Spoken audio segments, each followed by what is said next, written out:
Well, two Capitol police officers have died after those riots. One was injured in the chaos, reportedly hit in the head with a fire extinguisher. The other died today. Unconfirmed reports say it was a suicide. To discuss how the riots can be impacting the officers who were there, everyone who was there, tonight we're joined by Dr. Jessica Gold. She's the Director of Wellness, Engagement, and Outreach in the Department of Psychiatry at Washington University in St. Louis Schools of Medicine. Dr. Gold, thank you for joining us. Thanks for having me.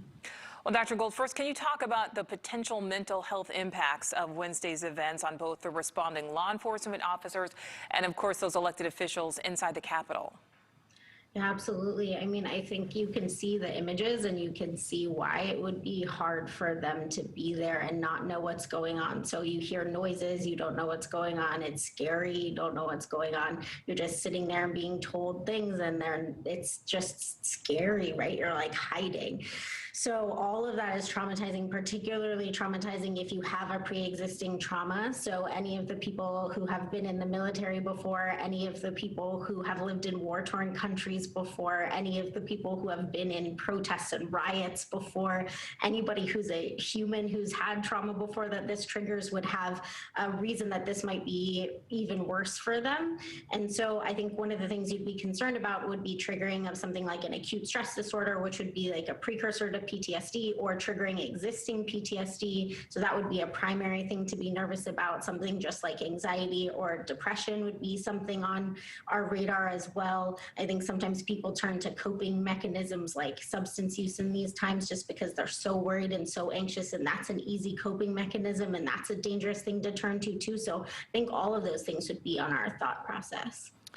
Doctor, there are staffers, both volunteering and those that are paid, that are shaken up. We've seen the images of the politicians, of law enforcement in and out, but we haven't seen a lot of images of the staffers, but they're going through some of those same mental anguish. What do you think is the best course of action for them from a mental perspective?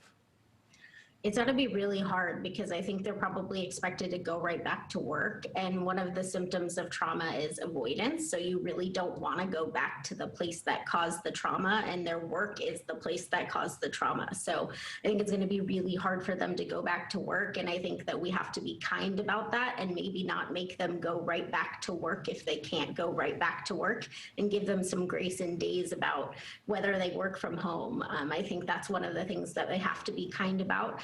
I think they have to be kind to themselves if they can't get in that building right away. I think they can, sometimes they might be a little more tired. They might not want to eat. Things like that might be a little bit more on the warning sign spectrum of things.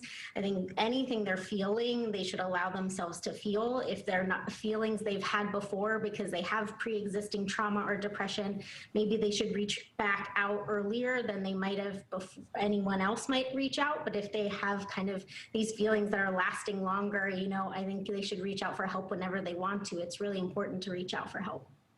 And Dr. Gold, we've talked about the law enforcement officers, we've talked about the staffers and the lawmakers there in the Capitol, but I'd kind of like to expand that circle a little bit, because I think, many Americans just really feel a sense of anxiety when we see these images coming out of Washington. Maybe what's the best way to address that anxiety and that sense of stress that those images can trigger? It can absolutely do that for us. I mean, I think the best studies of things like that is from like 9/11 and replaying that same image over and over and over and over again. So it's definitely traumatizing. And there's also studies of the watching murders of Black people for people who are Black, and that's also traumatizing. So we should turn off our television. So that's something that we need to do. We need to be able to say, I've seen this 25 times. I don't need to see this 26. I think it's also important that we pay attention if our children are around, that we see what they're seeing, that we maybe don't watch TV in front of them, that if we want to talk to them about it, that we record the TV or watch it before we show them so we know what we're showing them, and that we are able to say, like, this is causing me anxiety, this is causing me stress. It's okay if I don't watch this. It's okay if I turn it off. It's okay if I stop reading it. The news goes on. I can read it in the morning. I can read it if I want to. I think we'll notice that we aren't sleeping, and we'll notice the same symptoms in ourselves, and it's absolutely reasonable that we do and that we can experience those same things. It's just secondary trauma. Absolutely. It's okay to have that trauma, to recognize it, and to ask for help. Dr. Jessica Gold from Washington University, thank you so much for joining us tonight. We appreciate it. Of course, thanks for having me.